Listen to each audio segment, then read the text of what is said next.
들을 축복하고요. 기도함으로 우리 13가인데요. 13가 함께 나누도록 하겠습니다. 하나님의 은혜를 감사합니다. 봄을 시샘하는 꽃샘추위가 잠시 오지만 그럼에도 불구하고 아무것도 막을 수 없다라는 사실을 기억하면서 우리에게 복음을 통하여서 하나님 나라의 백성이 되게 하여 주시고 그 어떤 것도 우리를 막을 수 없으며 하나님 사랑 안에 거하는 자로 세워주셨다는 놀라운 진리를 날씨를 통해 자연을 통해 다시 한번 깨닫게 하여 주시옵소서. 우리 속회들마다 모이기에 힘쓰고 또 모일 때마다 은혜 충만하도록 인도하여 주옵소서. 처음입니다. 마치는 시간까지 주님께 의탁하오며 살아계신 예수 그리스도의 이름으로 기도드리옵나이다. 아멘. 네, 지난주에도 말씀을 드렸다시피 오늘 저희들은 13과를 하게 되고요. 저희가 지난주에 12과를 함께 공과를 나누셨는데 저희 지금 정릉교회 속회의 이렇게 팀들이요.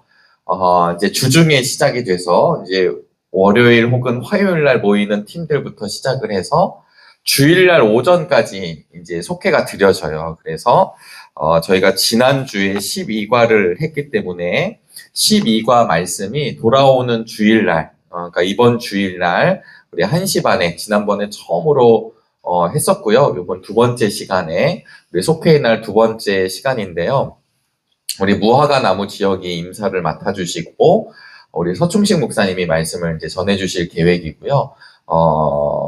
공과는 12과의 공과가 됩니다. 그래서 사실은 이제 주중에 먼저 모이지 않고 주일날 속회의 날을 하고 그리고 주일이 지나면 또 이제 우리 13과를 바로 또 속회들마다 해주시면 되겠습니다. 그래서 오늘 주일은 12과 말씀이 전해질 예정이고요. 저희들은 다음 주 속회를 공부하게 되겠습니다. 오늘 13과 말씀인데요. 우리가 잘 아시는 요한복음 12장 24절로부터 27절까지의 말씀이에요. 12장 24절부터 27절인데 본문으로 보시면 12장 20절로부터 26절까지가 한 단락이 되고 27절까지 우리 속회공과에서는 한 번 더 이야기하게 됐습니다. 오늘 저희가 이제 대지 세 번째 대지를 보면요. 하나님의 뜻을 따라 살아야 합니다. 라고 하는 제목으로 우리 맥켄지 선교사님 이야기가 등장을 해요. 그런데 오늘은 맥켄지 선교사님의 이야기를 제가 조금 그 선교사님의 이력, 선교사님의 삶을 말씀드리면서 우리 13과 내용을 함께 좀 나누면 좋겠습니다. 왜냐하면 이 맥켄지 선교사님이 돌아가실 때요. 돌아가실 때 이제 옆에 있는 사람에게 서경조라고 하는 사람이 있었거든요. 그 교인에게 뭐라고 이야기를 하냐면 요한복음 12장 오늘 본문이 되는 24절 말씀을 읽어달라고 그래요. 네, 아무도 안 놀라시지만 오늘 본문과 이 맥켄지 선교사님이 연결이 되거든요. 그래서 뭐 인터넷을 검색해 보시면 쉽게 우리 맥켄지 선교사님에 대해서 이제 알 수 있지만 제가 몇 가지만 말씀을 좀 드리면서 우리 한 알에 미리 땅에 떨어진다는 이야기를 다시 한번 좀 상고해 보도록 그렇게 하겠습니다. 윌리엄 존 맥켄지 선교사님이신데요. 이 선교사님이 1861년생이세요. 원래는 이제 가족들은 스코틀랜드계인데 캐나다로 이제 이민을 오셔서 캐나다 분이십니다. 그런데 그가 캐나다 지금 이제 이 맥켄지 선교사님을 역사적으로 보면요. 역사적으로 캐나다에서 처음으로 파송받은 선교사로는 기록이 안 돼요. 왜냐하면 교단에서 파송을 하질 않았었기 때문에. 그래서 보통은 이 맥켄지 선교사님 그러면 자비랑 선교사님 그리고 캐나다 국적의 최초의 선교사님 이렇게 이제 아마 학계에서는 기록을 하고 있는 것 같습니다. 근데 이 맥켄지 선교사님이요 북극에 있는 레브라도 섬이라는 곳에 가셔서 에스키모인들에게 복음을 전하세요. 가장 추운 곳에 가셔가지고 한 18개월 정도 복음을 전했죠. 그러니까 이것만 보면 우리 맥켄지 선교사님이 이제 복음의 열정이 있었고 선교사의 사명을 가지고 있었습니다. 그런데 이제 어느 날 1891년 이제 30살이 되던 때 신학교를 졸업하고 나서 뭔지는 모르는데 어떤 문서를 하나 보거든요. 어떤 문서를 봤는데 그 문서에 조선이 나온 거예요. 저는 이게 너무 신기하거든요. 왜냐면, 이렇게 지나갈 수도 있는데, 그걸 봤는데, 조선이라고 하는 땅을 알게 됐는데, 이것을 우리 맥켄지 선교사님은 성령님의 강력한 음성으로 받아들이게 됩니다. 그래서 캐나다 장로교단에 가서 내가 저 조선이라고 하는 땅에 선교사로 가고 싶다. 이렇게 요청을 했더니 그 장로교단이 뭐라고 얘기를 했냐면, 알겠지만 우리는 조선까지 선교할 여력이 없다. 우리는 동남아에 집중한다. 그러니까 너는 미국 장로교단에 가서 한번 트라이 해봐라. 이렇게 얘기를 해요. 그러면 이제 가실 수도 있었겠는데 이 맥켄지 선교사님이 이렇게 얘기를 했다고 그래요. 단호하게 나는 캐나다인이고 어디를 가든 캐나다의 이름으로 복음을 전하고 싶다. 그래서 이제 그렇게 교단의 그 권면을 받아들이지 않고 여러 주변 사람들에게 이제 요청을 하고 그 다음에 물질적 지원을 받고 그리고 1년간 이 모든 재정을 준비합니다. 그리고 중보기도 팀을 만들게 돼서 1893년 10월에 버라카라고 하는 교회에서 파송 예배를 받으셔서 그러니까 교단과 상관없이 받으셔서 이제 오게 돼요. 그래서 캐나다 횡단 기차를 타서 밴쿠버에 가서 밴쿠버에서 일본행 배를 타고 요코하마에 내려가지고 요코하마에서 부산행에 들어와서 부산에서 다시 서울로 올라오셔서 언더우드와 아펜젤러 선교사님을 만나시고 특별히 서울에 있는 마펫이라고 하는 선교사님을 만났는데 이 선교사님이 여러분 이게 잘 지금 들리시는 거죠? 네, 어렵지 않으시죠? 마펫 선교사님이 조선인처럼 하고 다닌 거예요. 얼굴은 당연히 이제 그 미국 분이니까 장로교 선교사님이니까 이렇게 당연히 서양 사람이지만 조선인의 의복을 입고 다닌 거예요. 그러면서 복음을 전한 게 이 맥켄지 선교사님에게 굉장히 강력한 도전이 되었다고 기록하고 있습니다. 그래서 우리 한국인 교회 최초 교회라고 하는 소래교회 이제 담임자가 되면서 그 소래교회에서 시무하시면서 사역을 하시는데 조선 사람들과 똑같이 밥을 먹고 조선 사람들과 똑같이 자고 옷을 입고 그렇게 열정적으로 하셨대요. 근데 문제는 아무래도 뭐 지금이면 좀 나을 수 있겠지만 훨씬 옛날이기 때문에 이제 1900년대로 넘어오고 있었기 때문에 그래서 어떻게 됐냐면 열병에 걸리시게 되고 그리고 점점 몸이 쇠약해지시는 거예요. 그래서 언더우드 선교사님이 그 소식을 듣고 막 고기도 보내고 버터도 보내고 막 그 치즈도 보내고 그래서 빨리 서양 음식을 먹어서 좀 회복하라고 그걸 주는데 이 맥켄지 선교사님이 내가 이걸 먹으면 조선인과 지금까지 한 것들 그리고 조선인처럼 가는 거에 또 뭔가 이게 아닐 거라고 하는 생각이 더 강하셨나 봐요. 그래서 그 받은 음식도 다 그 소래교회 교인들한테 다 주고 본인은 이제 시름시름 앓게 됐어요. 결국은 이제 몸 상태가 너무 안 좋으시니까 막 몸도 마음도 이렇게 막 왔다 갔다 하고 있을 때 주일날 아침에 방금 말씀드린 대로 우리 성경 요한복음 12장 24절을 옆에 있는 서경조에게 그 말씀을 읽어달라고 이야기합니다. 우리 세 번역으로 제가 읽어보겠습니다. 내가 진정으로 진정으로 너희에게 말한다. 밀알 하나가 땅에 떨어져서 죽지 않으면 한 알 그대로 있고 죽으면 열매를 많이 맺는다. 아멘. 이것을 낭독해 한 뒤에 우리 맥켄지 선교사님이 가지고 있었던 의복과 돈 172달러. 네, 그 당시에 172달러니까 굉장히 컸을 거라고 보고요. 그리고 이것을 마을 사람들에게 나눠주라고 이야기를 하신 뒤에 1895년 6월 23일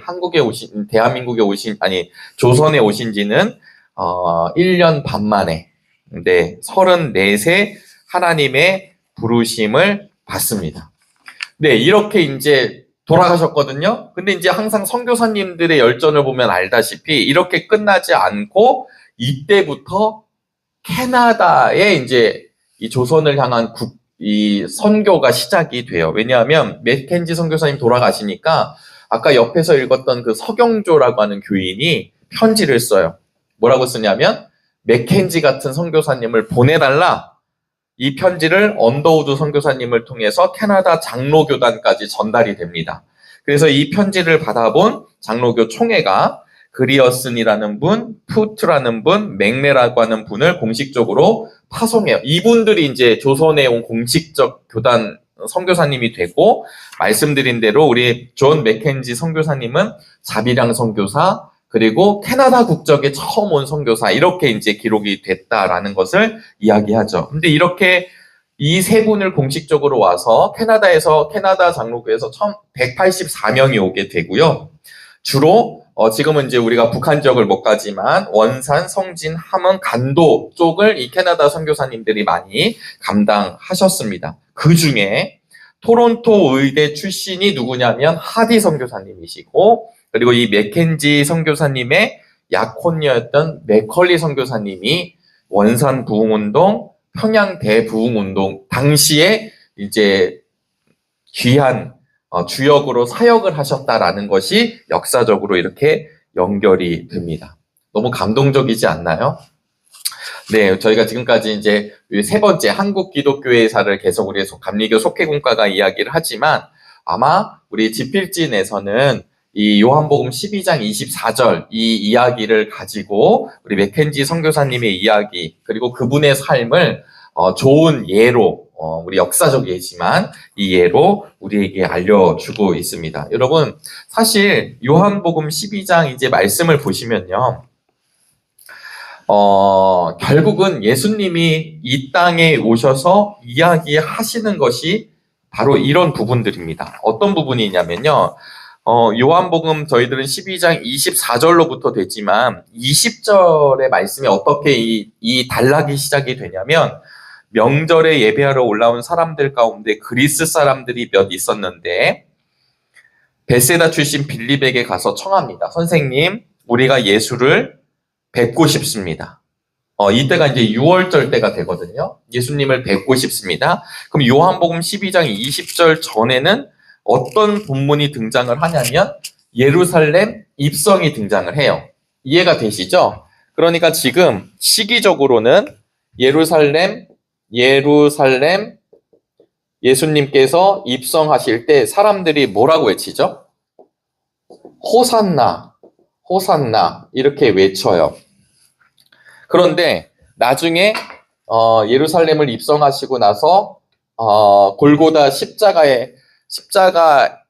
이제 형이 확정질 때 그 빌라도 앞에서 수많은 군중들 무리들이 뭐라고 얘기했냐면 십자가에 못 박으라고 하죠. 뭐 여기 있었던 사람이 뭐 이제 해석이 분분하기도 하거든요. 이때 이 사람들이 뭐 아니기도 하고 뭐 이게 종교 리더들이 많다고 하지만, 제가 보기엔 예루살렘 입성 당시에 그 이스라엘 백성들이 주님을 향해서 호산나 외쳤던 건 사실이잖아요. 왜냐하면 그 저분이 혹시 메시아가 아닐까? 구원자가 아닐까? 근데 아시다시피 예루살렘 입성을 할 때 이게 우리 이제 계시록에도 나오지만, 여러분 이제 가끔 교주라고 하는 분들이 무슨 말을 탄다고요? 흰말을 타고 나타나요. 흰말을. 근데 그러니까 그거죠. 흰말을 타고 짜잔 나타나야 세상 사람들이 보는 그 메시아다가 생각되는데, 우리 주님은 우리 성경 퀴즈에도 늘 나오지만 나귀 새끼를 타고 오시는 거잖아요. 그러니까 이게 얼마나 가끔 상상을 해보면 예수님의 키가 얼마나 되셨을지 모르지만, 여러분 그거 있잖아요. 흰 말에 타면 내가 체중을 이렇게 탁 내릴 수 있지만 나귀 새끼면 이렇게 앉잖아요. 그러면 이렇게 발도 내가 뜰 수도 없을 거. 그러니까 얼마나 그게, 가끔 상상을 해보면, 종려주일 때마다 이렇게 생각을 해보면 그림처럼 이렇게 멋있는 장면은 아닌 것 같거든요. 왜냐하면 우리가 힘 약한 누구 이렇게 엉덩이에 이렇게 탈 때는 힘도 빼주고 발도 딛고 막 이러잖아요. 그러니까 얼마나 사실은 좀 우스꽝스럽게 사람들이 외치지만 들어와요. 그런데 이 사람들이 십자가에 못 박으라고 이야기하는 군중들이 되죠. 이게 예루살렘 입성에 나오는 이야기입니다. 그런데요, 지금 이 헬라 사람들, 그리스 사람들이 예수님을 만나 뵙고 싶다고 얘기하는 장면에서 23절, 그러니까 오늘 우리 본문은 24절이지만 23절에 이렇게 말씀하세요. 예수께서 그들에게 대답하셨다. 인자가 영광을 받을 때가 왔다. 여러분, 인자가 영광을 받을 때가 왔다.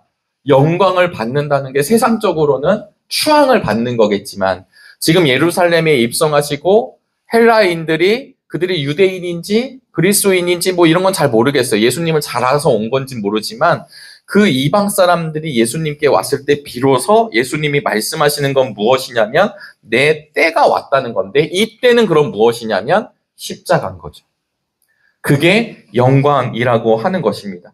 그런데 지금 여기에서 나중에 이 이스라엘 백성들이 지금 로마 군인들이 와가지고 이스라엘 백성들과 상관없이 로마 군인들이 지금 예수님을 잡아가는 게 아니잖아요. 나중에 십자가 장면을 보시면 유대 사람들이 종교 지도자들이 다 들어가 있습니다. 무엇을 보여주는 거냐면 결국 하나님이 선택하셨다라고 하는 이스라엘이 이 정도라는 거죠.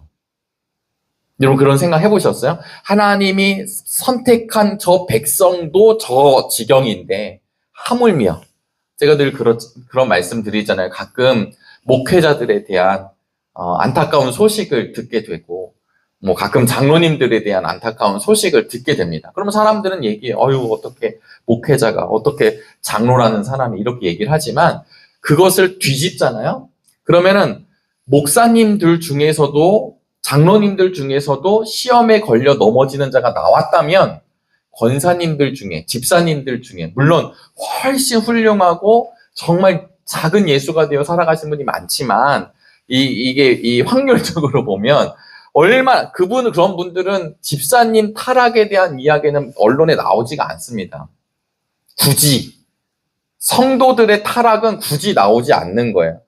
그냥, 감독님, 어떤 더 종교 리더들, 이런 사람들이 넘어진 건 그 얘기가 나오죠. 그 얘기를 통해 무엇을 알아야 되냐면, 신앙의 연조가 있는 분도 넘어지는구나. 사단의 권세에게 굴복당하는구나. 우리가 그런 것을 아는 것처럼 결국은 오늘 요한복음에서도 무엇을 말씀해 주시냐면 이스라엘 백성도 넘어진다라고 하는 것을 통해 인간의 죄가 얼마나 완고한지를 폭로하고 있는 거예요. 저 이스라엘 백성들 참 이게 나쁜 사람들이야가 아니라 저 완고한 사람들, 목에 힘줄이 노쇠 같은 사람이 바로 우리들이라는 거. 그래서 구원을 받는다. 그래서 십자가의 예수님을 통해서 우리가 구원받은 생명이 되었다라고 하는 것이 우리의 힘이 아니라는 것을 하나님은 우리에게 알려주시는 것. 하나님의 은혜, 하나님의 붙드심, 하나님의 일하심이 있습니다. 그래서 우리 지난주 담임 목사님 설교가 아브라함에 관한 이야기였었는데요. 아브라함을 하나님께서 믿음의 조상으로 삼으신 것, 그리고 그 아브라함이 의롭다 여기셨잖아요. 그때 이 의롭다 여긴 것은 아브라함의 행동이 너무 좋아서 의롭다 여기신 것이 아니라 부르신 이로 말미암아 의롭다 함을 받는 거예요. 이것을 바울이 로마서를 통해 이야기하는 것입니다. 그러면서 이 이방인들이 나온다고 했을 때 내가 영광을 얻을 때가 왔다. 이 이야기는 결국 십자가에 달리신다. 그때가 왔다. 요한복음은 저희가 참고적으로요. 요한복음을 나중에 읽다 보시면 요한복음은 제일 중요하게 생각하는 게 때입니다. 이 때. 그래서 예수님께서 가나안 혼인잔치 때도 포도주가 없다 그러면 내 때가 아직 이르지 않았다. 이런 때 얘기가 나와요. 마찬가지로 오늘 본문은 아니지만 24절 전 구절인 23절을 이야기할 때도 예수님께서 인자가 영광을 받을 때가 왔다. 이렇게 이야기를 하시는 것입니다. 받을 때가 왔다. 요한복음에서 이 때가 왔다라고 하는 것은 결국은 하나님의 약속이 성취가 되는 때를 의미합니다. 그러니까 이 성취는 결국 십자가를 통해서 이루어지시는 거죠. 다 이루었다고 말씀하시는 예수님의 가상 7원의 6번째 말씀처럼 이루었다, 이 때가 이루어졌다. 그 때가 언제냐? 십자가의 때다라고 하는 것을 요한복음이 알려주고 있습니다. 그러면서 우리 속회공과의 본문이 시작이 되는 거예요. 그러면서 예수님이 십자가라고 하는 이야기를 꺼내지 않았지만 영광의 때라고 얘기를 하면서 어떤 말씀이 들어가냐면 밀알 하나가 땅에 떨어지는 것. 이거는 우리가 기본적으로 이해하고 있습니다. 씨앗 하나가 땅에 떨어져요. 근데 이 씨앗이 살고자 하면 씨앗 그대로 있는 거죠. 그쵸? 근데 이 씨앗이 여기서 죽어서 흡수되고 여기서 싹이 나고 나오면서 열매를 맺어. 그림을 제가 그리지 말아야 합니다. 네. 그림을 잘 그리고 싶은데. 하여튼, 미랄 하나가 떨어져서 죽게 되면 그 죽음으로 끝나는 것이 아니라 열매를 맺게 된다라는 것이죠. 우리가 오늘 속회공과 교육을 하면서 처음에 우리 맥켄지 선교사님을 말씀드린, 맥켄지 선교사님뿐만 그러셨겠어요. 우리 오신 선교사님들이 너무 아쉽잖아요. 1년 반 만에 그런 열정을 가지고 오셨는데 돌아가셨다. 아예 돌아가셨으니까 그냥 끝난 것 같지만 그 선교사님의 열정과 그분의 죽으심으로 말미암아 캐나다에서 이 조선 알지도 못하고 우린 동남아에 더 집중하기로 했는데 이게 틀어져서 왔다라는 거예요. 그래서 역사에는 기록되지 않았지만 그 당시 아까 말씀드렸던 그쪽 저기 북한 지역 곳마다 수많은 사람들이 그런 선교사님들의 사랑과 복음의 선포를 통해서 영혼이 구원받고 그들의 삶이 다시금 바뀌어지는 일들이 얼마나 많았겠어요.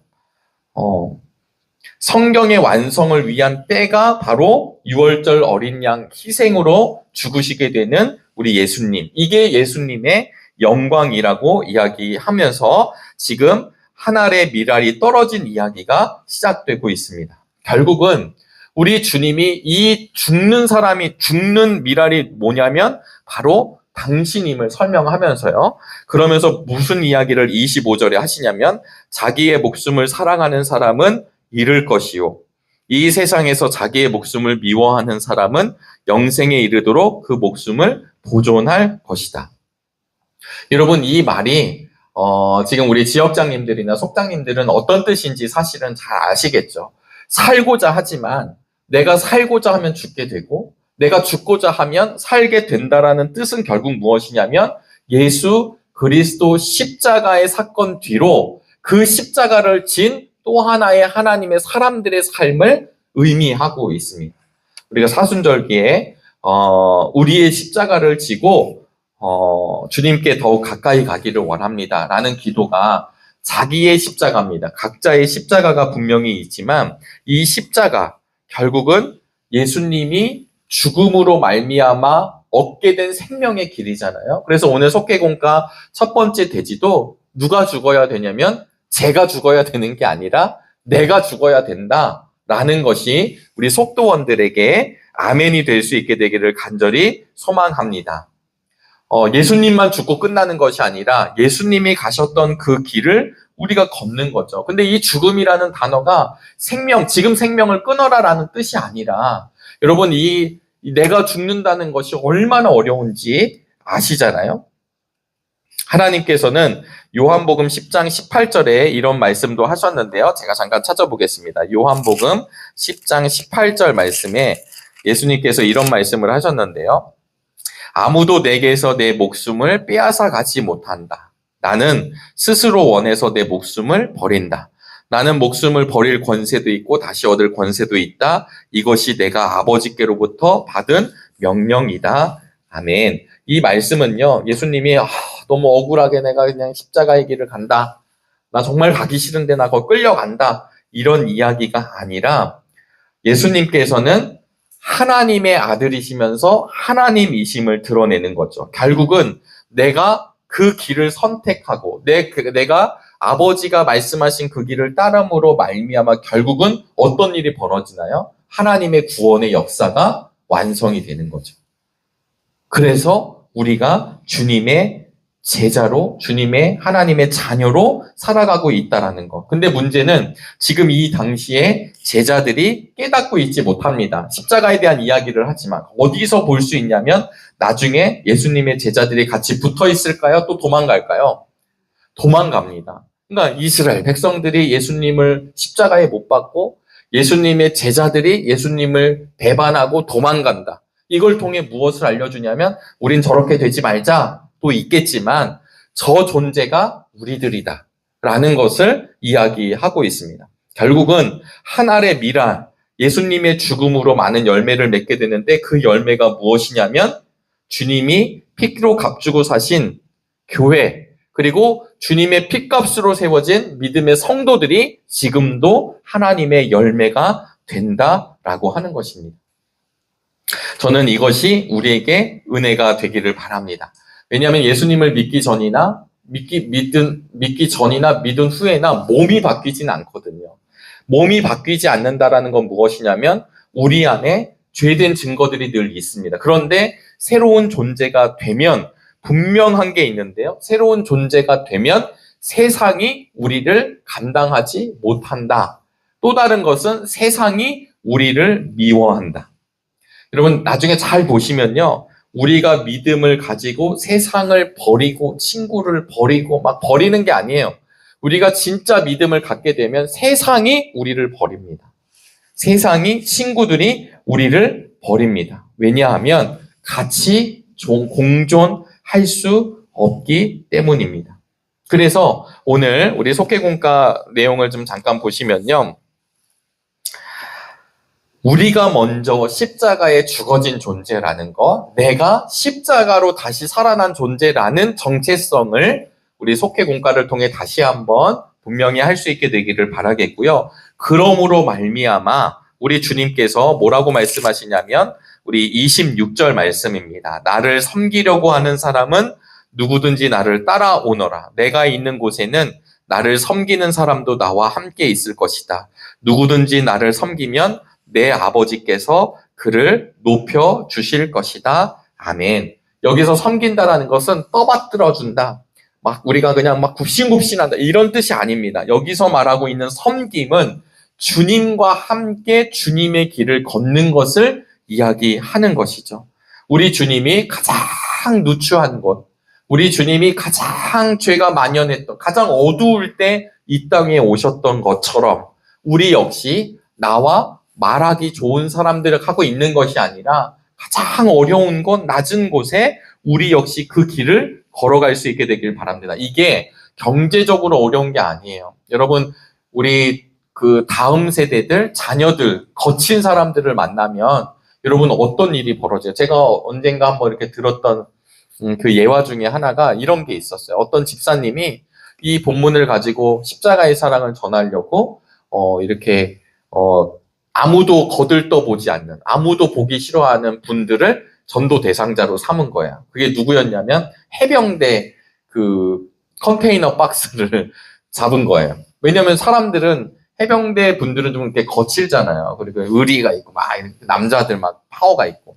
근데 이 여자 집사님이 그 해병대의 멤버이고 해병대 원우의 멤버이고 원우의 멤버이면서 식당을 하는 분을 이제 찾아갔다는 거예요. 그래서 찾아가서 예수님이 사랑하신 복음을 전했을 거 아니에요. 얼마나 듣기 싫겠어요. 이게 와가지고. 그래서 처음에는 그냥 가세요 뭐 이렇게 하셨겠죠. 그런데 가면 계속 찾아오니까 점점 강도가 이제 세지는 거예요. 이분도. 그러니까 들어오지 말라고 그러고 심지어는 막 걸레 닦던 물로 물도 막 뿌리기도 하고. 그러면 어떻게 해야 되겠어요, 여러분? 말하는 저도 이거는 뭐 감당이 안 되겠지만 내가 복음을 전하러 갔는데 확 물을 끼얹으면 어떻게 해야 돼요? 그럼 화가 어떻게 사람이 말이야 이렇게 하는 게 당연한데 그래서 그 여자분이 이제 가셨어요, 조용히. 근데 그 다음날 또 오는 거예요. 그래서 이 분이 물었겠죠. 아니 당신 도대체 자기는 그냥 하나님이 당신을 사랑하시는 이야기를 전하고 싶을 뿐이라고. 그럴 때 이분의 마음이 움직였다는 거예요. 그럼 한번 얘기해 보시라. 여러분 이런 얘기가 누가 지어낸 얘기가 아니라 무명의 그리스도인들이시지만 이렇게 사명을 감당하는 분들이 엄청 많습니다. 우리들에게도 내가 혼자 알고 있는 것, 우리가 예수 그리스도의 복음 그러면 이게 되게 무겁게 생각할 수 있지만 제가 늘 말씀드렸던 것처럼 맛집을 막 소개하잖아요. 우리가 여기 좋다고 그러면 의사들 여러분 소개하시잖아요. 어디에 누가 이거 잘하신다는 얘기 물어보면 나의 경험일 수도 있고 주변의 진짜 객관적 평가일 수도 있지만 소개를 하는 것처럼 내가 정말 좋으면 우리 주님에 대해서 자랑하고 이야기하는 것처럼 우리 정릉교회 속회들마다 내가 경험했던 우리 주님 그리고 우리 정릉교회가 계속 알려지고 전해질 수 있게 되기를 축복합니다. 그러면서 오늘 세 번째는 맥켄지 선교사님이 어떻게 하셨다고요? 하나님의 뜻대로 살아갔잖아요. 하나님이 주신 그 사랑의 열정을 가지고 우리 맥켄지 선교사님께서는 계속해서 그 뜻을 따라 자신의 삶을 이 조선에 뿌리 내렸습니다. 하늘에 미리 되신 예수님의 십자가 사건, 그 죽음으로 인해 결국은 사도행전에 보시면 교회가 태동이 되었고, 태동된 교회를 통해 지금도 구원받은 백성들이 하나님 나라, 백성들이 많아져서 하나님 나라가 지금도 확장되고 있습니다. 예수님의 또 다른 제자들, 작은 예수들이 되셔서 우리도 그 길을 함께 걸어갈 수 있게 되기를 간절히 바랍니다. 특별히 사순절기를 보내고 있잖아요. 나의 십자가를 진다는 것 너무 어렵고 너무 힘들고 눈물 나고 피하고 싶고 이제는 그만두고 싶고 이런 일들이 왜 없을까요? 있지만 그럴 때일수록 다시 한번 말씀이신 주님을 조명하시고 말씀이신 주님과 동행함으로 승리의 길을 걸어갈 수 있게 되기를 간절히 바랍니다. 그래서 우리 속회공과의 나눔 내용 보면 이게 너무 뼈 때리는 질문인데요. 내 안에서 죽어야 할 요소가 무엇입니까? 어떤 분은 혈기일 수도 있겠고요. 어떤 분들은 게으름일 수도 있겠고 어떤 분들은 내 안에 확신, 그 다음에 세상에 어떤 더 유혹되는 것, 뭐 이런 것들이 있을 수 있잖아요. 내 안에 죽어야 할 요소들, 특별히 이 사순절기에 우리가 십자가에 다시금 못 박아야 하는 것들, 한번 나누시면 좋을 것 같습니다. 섬기는 삶을 살기 위해서는 어떤 일을 할 수 있을까요? 하나님의 뜻을 내가 따른다 하면서 어떤 희생을 치렀었는지 경험이 있으신 분들, 우리 믿음의 성도님들께서 이런 것들이 되면 우리 속도원들과 나눠주시면서 다시 한번 도전받는 믿음의 시간이 되시기를 주의 이름으로 축복합니다. 우리 13과 속회공과를 나누었는데요. 제가 기도함으로 마치도록 하겠습니다. 하나님의 은혜를 감사합니다. 하늘의 미랄이 된다는 것, 내 의지와 내 능력이 아닌 하나님의 붙드신 은혜임을 깨닫게 하여 주시고 내가 속해져 있는 곳에서 그 사명 감당할 수 있도록 하나님 구원의 빛을 다시 허락하여 주시옵소서. 우리 속도원들마다 하늘의 미랄이 되어서 우리 정릉교회 또 우리 정릉교회 성도들 우리 정릉교회에 속한 속회들을 통하여 하나님의 나라가 더욱 확장되는 축복을 함께 누리게 하여 주시옵소서. 예수 그리스도의 이름으로 기도드리옵나이다. 아멘.